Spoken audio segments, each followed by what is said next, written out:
పెద్దపల్లిలో ట్రాఫిక్ పోలీసుల విస్తృతంగా తనిఖీలు. పెద్దపల్లి జిల్లా కేంద్రంలో ట్రాఫిక్ సిఐ అనిల్ కుమార్ ఆధ్వర్యంలో పెద్ద మసీద్ చౌరస్తా నుండి మెయిన్ రోడ్ జెండా చౌరస్తా వరకు షాపుల ముందు రోడ్డు మీద పెట్టిన సైన్ బోర్డులతో పాటు వివిధ వస్తువులను ట్రాఫిక్ వాహనంలో పోలీస్ స్టేషన్ కు తరలించారు. ఈ సందర్భంగా సిఐ అనిల్ కుమార్ మాట్లాడుతూ షాపుల ముందు సైన్ బోర్డులు గాని వివిధ వస్తువులు పెట్టిన ట్రాఫిక్ కు ఇబ్బంది కలిగించిన చట్టపరమైన చర్యలు తీసుకుంటామని అన్నారు. అనంతరం నెంబర్ ప్లేట్ లేని వాహనాలను, మైనర్ డ్రైవింగ్ వాహనాలను, భారీ మొత్తంలో పెండింగ్ చలాన్లను ఉన్న వాహనాలను స్వాధీనం చేసుకుని పెండింగ్ చలాన్లు వసూలు చేసిన అనంతరం అట్టి వాహనాలను వాహనదారులకు అప్పగించారు. ఈ కార్యక్రమంలో ఎస్ఐలు రవీందర్, రాజవర్ధన్, పోలీస్ సిబ్బంది పాల్గొన్నారు. పెద్దపల్లి పట్టణ మరియు చుట్టుపక్కల గ్రామాల ప్రజలందరికీ మా యొక్క నమస్కారాలు. పెద్దపల్లి పట్టణంలో విపరీతమైన రద్దీ, వాహనాలు పెరిగిపోవడం వల్ల ట్రాఫిక్ సమస్యను తలెత్తుతుంది. దయచేసి వాహనదారులందరికీ మా యొక్క విజ్ఞప్తి, ప్రతి ఒక్కరు కూడా ట్రాఫిక్ నియమ నిబంధనలు పాటించి ట్రాఫిక్ సమస్య లేకుండా ఉండడానికి, పరిష్కారానికి తమ వంతు సహాయం అందించాలి. ఎవరైనా అవసర నిమిత్తం రోడ్డు మీదకి వచ్చినప్పుడు పార్కింగ్ అనేది రోడ్డు ఇంచు కింద మాత్రమే పెట్టుకోవాలి.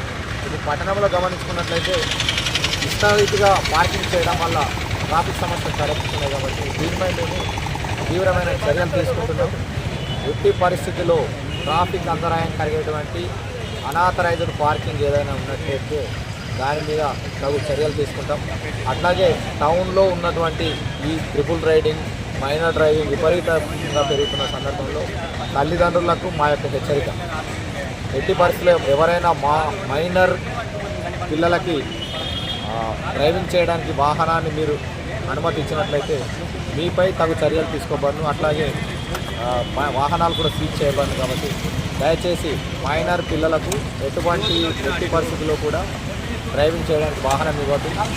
అట్లాగే నంబర్ ప్లేట్ లేని వెహికల్స్ కూడా చాలా తిరుగుతున్నాయి. కాబట్టి మేము ఎవరైతే నంబర్ ప్లేట్ లేకుండా చాలాను ట్రాఫిక్ వయలేషన్ చేస్తూ చాలా తప్పించుకొని తిరుగుతున్నారో వాళ్ళపై కూడా తీవ్రమైన చర్యలు తీసుకుంటున్నాం. కాబట్టి దయచేసి అందరికీ మా యొక్క విజ్ఞప్తి మరియు హెచ్చరిక, ఖచ్చితంగా ట్రాఫిక్ నియమ నిబంధనలు పాటించి మా ట్రాఫిక్ పోలీస్కి సహకరిస్తానని గమనించినట్లయితే పట్టణంలో అట్లాగే మెయిన్ రోడ్ పైన ఈ షాప్ యజమానులు ఎవరైతే ఉన్నారో వాళ్ళకు సంబంధించిన వస్తువులన్నీ కూడా రోడ్డు మీద పెట్టడం వల్ల, డ్రైనేజ్ దాటి ముందరికి రావడం వల్ల వచ్చే మీ దగ్గరికి వచ్చే ఈ కొనుగోలుదారులు వీళ్ళందరి యొక్క వాహనాలు రోడ్డు మీద పార్కింగ్ చేయాల్సిన పరిస్థితి ఏర్పడుతుంది. కాబట్టి దయచేసి షాప్ యజమానులందరికీ కూడా మా యొక్క విజ్ఞప్తి, ఎట్టి పరిస్థితుల్లో ఇట్లా రోడ్స్ ఎంక్రోచ్మెంట్ చేసే వారిపై చట్టరీత్యా తగు చర్యలు తీసుకుంటాం. దయచేసి మీరు మీ వంతుగా సహాయ సహకారాలు అందించి ట్రాఫిక్ సమస్య పరిష్కరించడానికి కోసం మీ యొక్క వస్తువుల్ని మీ లోపల పెట్టుకున్నట్లయితే మీకు వచ్చే కొనుగోలుదారులు ముందర పార్కింగ్ చేసుకుంటారు. కాబట్టి అందరికీ మా యొక్క విజ్ఞప్తి, ఎట్టి పరిస్థితుల్లో మీ వస్తువులను రోడ్డు పైన పెట్టవద్దు. ఉంటే వాటిపై తగు చర్యలు తీసుకోండి.